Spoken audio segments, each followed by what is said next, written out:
রাস্তায় এত পরিমাণ জ্যাম ঠেলতে ঠেলতে এই পর্যন্ত আসলাম। কম হলেও 25 মিনিট লাগছে আমার হাউস বিল্ডিং থেকে বিএনএস সেন্টারের সামনে আসা পর্যন্ত।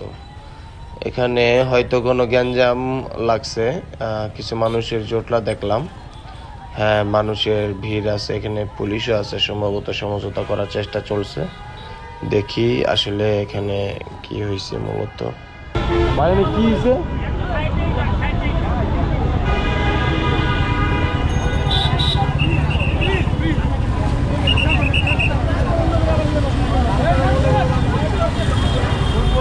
ভাইজান সরি, কিছু বুঝে ওঠার আগে আমার বাইকটা পুলিশের গায়ে লেগে যায়। তো পুলিশ ভাইটা ভালো মানুষ, উনি বুঝতে পেরেছে আমি ইচ্ছাকৃতভাবে লাগাইনি। তো সবাই এসব গ্যাঞ্জাম গ্যাদারিং থেকে বিরত থাকবেন। আর কিছু হইলে এখন রাস্তাঘাট আটকে দেয় আর সাধারণ মানুষের ভোগান্তি বাড়ে। এই ভোগান্তি কবে শেষ হবে এটা বলা মুশকিল। সবাই ভালো থাকবেন।